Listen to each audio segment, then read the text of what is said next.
Hey guys, I'm back with the story What if Goku was trapped in the time chamber and became the Supreme Creator Part 7. Please like, comment and subscribe for more, thanks. We picked back up the story with Goku, who had won the tournament between multiverses and had met up with his friends, and they all sat and caught up afterwards. At the moment, Goku was doing some meditation in the time room in Zeno's palace. Outside of the time chamber at Zeno's throne, he was talking with Shinken until they felt a powerful Kai appear outside Zeno's palace. The Grand Priest instantly appeared outside to see who it was, and as soon as he saw who the man was, he narrowed his eyes. "Oh Sai, it's you. What do you need in our multiverse?" asked the cautious Grand Priest. Sai laughed evilly at his words. "Don't waste my time, Grand Priest, you know why I'm here. To kill Zeno for Lord Kuro. Now move out of my way or you will die with him." Never, shouted Shinken as he rushed forward at blinding speed, engaging Sai, who just chuckled.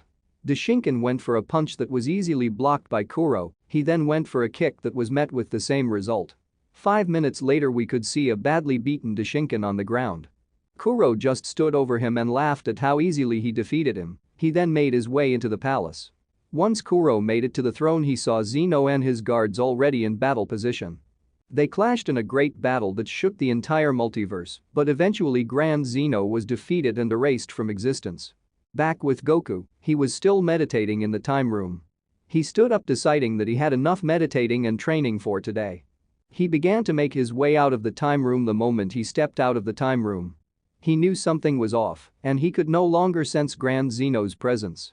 And Shinken's Kai was slowly dropping. Without a second thought, he teleported to the throne room. Once inside, he saw Shinken badly beaten on the ground and a Saiyan-like man standing over him. Goku recognized this guy. If he wasn't mistaken, he was at the tournament.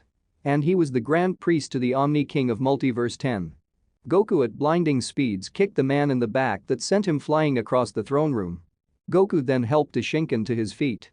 "Thank you, Goku," the Grand Priest spoke in a low tone. "Tell me what's going on and where is Zeno?" Goku said in a serious tone. "Unfortunately, Lord Zeno-sama is no more. He fell to the hands of this man." Shinken replied with anger clearly present in his tone.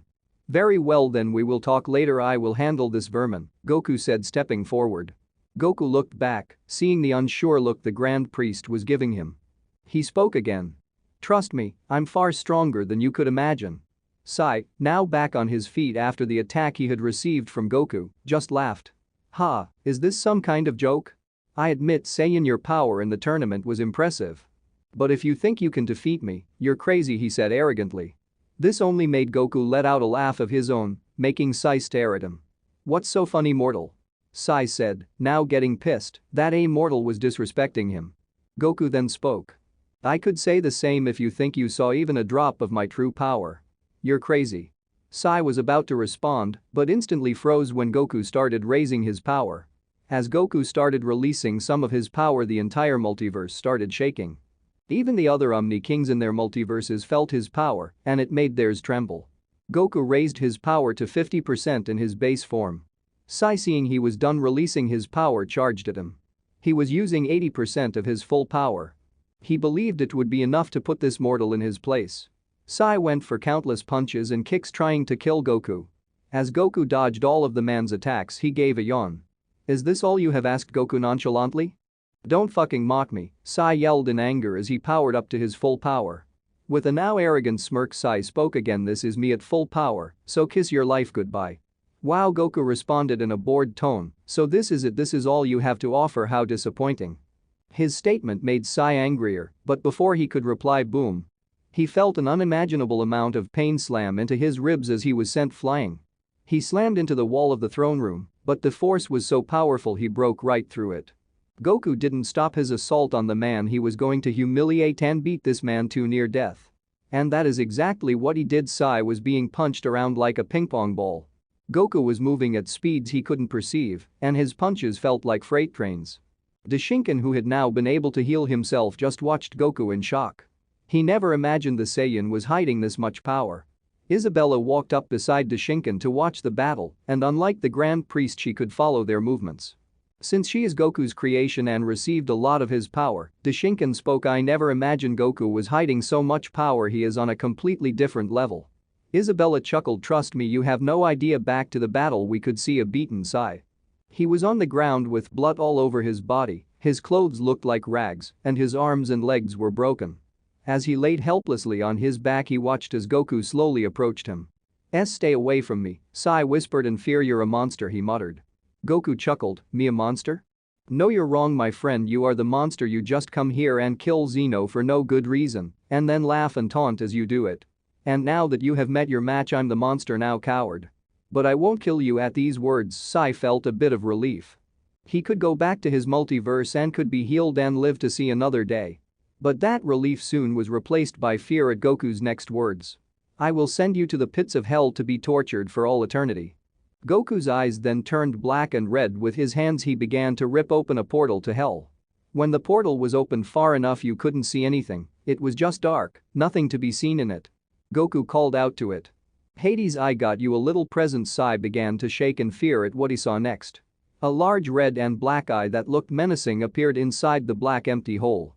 Goku spoke again. "Take this trash and give him the worst torture." A deep ominous voice that would make your skin crawl replied. "As you wish, Goku-sama. How long do you want him to suffer before he meets true death?" Hades asked. Goku hummed for a moment. "Make it 1,000,000,000,000 years," he replied, and this made Sai's eyes widen. "No, please let me live, show me mercy, I beg of you," Sai begged. "Sorry, all out of mercy," Goku responded coldly. And after those words, a hand that looked straight out of a horror movie grabbed him and pulled him into the black hole. Hades let off a scary chuckle as he did so. Sai's screams were soon no more as the black hole disappeared along with Sai. Goku made his way back to the throne room to see Dashinkan and Isabella waiting for him. "I'm amazed at how strong you are, Goku. I never imagined you had such power." Goku with his iconic smile. "I just trained hard so I can protect my people. It's nothing." Dashinkan then took a knee. "Goku, I would like to ask for a favor." Goku, getting an idea of what he was going to ask, spoke. "You want me to be the new Omni King, since Grand Zeno can't be revived?" "Correct," responded Dashinkan. "With you ruling this multiverse, we will be protected from all threats.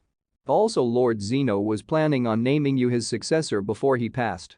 Goku started to think about it for a moment, weighing its disadvantages and advantages. "I will," replied Goku. "I will rule this multiverse and protect it." Dashinkan smiled. "Very well, Goku-sama. Do you have any orders?" "Yes, gather all of the destroyers, angels and Kais, so you can give the announcement of a new Omni King." "As you wish, my lord." As Dashinkan gave a bow and set off to carry out his orders. "Isabella, could you repair the damage done to the palace, please?" "Of course, Goku-sama." Isabella's eyes then shined bright and all of the damage done was repaired. Goku then walked over to his new throne and sat down. He had to admit he felt like a king, also he did like the palace the way Zeno had it. But felt like changing a couple of things about it to suit him more. Meanwhile, outside the palace we could see all of the deities present. They were all summoned by the grand priest who said he had important news to share. Of course, all of the deities were very curious about what happened. They all had felt those huge surges of power and the multiverse shake wildly a little while ago. They were brought out from their thoughts when the grand priest spoke aloud. "Angels, destroyers, Kais, today, this is a sad day. Earlier our multiverse came under attack. And sadly Lord Grand Zeno perished in battle." At those words, gasps were heard all through the crowds. They couldn't believe it, the Omni King was now dead. Whis then spoke up. "What happened, father?" "We were attacked by a higher-ranking multiverse over petty revenge. Even I was useless in the battle, our enemy was simply too powerful." At that, the deities started wondering who was the one who casually came to their multiverse and killed the Omni King. Vados then spoke up. "What of the person who killed him, and did he escape?" she asked. "No, he's dead," responded Dashinkan. "He was killed by the new Omni King." "The new Omni King?" Beerus asked. "Indeed. Everyone meet our new Omni King." After he said those words, everyone looked in shock. Because standing there was Goku. "Hey there," everyone said Goku with a nice smile. Beerus couldn't believe it, the mortal Saiyan he fought back then was now the Omni King, his boss. He knew Vegeta was going to be damaged by how far Goku had gotten ahead of him. Whis smiled and he couldn't believe it. The Saiyan who would always beg for training was now the Omni King. He felt proud to have been Goku's teacher. Everyone then got on a knee and bowed as a sign of respect towards their new Omni King. Goku then spoke aloud in a voice fitting of a true Omni King. "Now that I'm Omni King, things are going to change around here. If any destroyers are not doing their jobs, there will be consequences. I will be keeping tabs to make sure you do so." "Yes, Goku-sama," they all replied. Now you all may take your leave, and one by one they all left, and Whis with a smile on his face proud of his student. Dashinkan, follow me. We have much to discuss and how we should move forward from now on. Very well, my lord, as he follows behind Goku. Meanwhile, back in Multiverse 10. Damn it, Kuro shouted, slamming his hand on the armrest of his throne. He was happy that Sai completed his mission and killed that traitor Zeno, but was pissed that he was also killed. Apparently he was killed by the Saiyan who was in the black hoodie and who had won the tournament. He couldn't believe he was that strong. He had watched him in the tournament. His power was impressive, but not something that really caught his eye. And now because of him he had no attendant. It was no doubt he had surely underestimated that Saiyan. He went by the name Goku, but his Saiyan name is Kakarot, and they had also named him the new Omni King.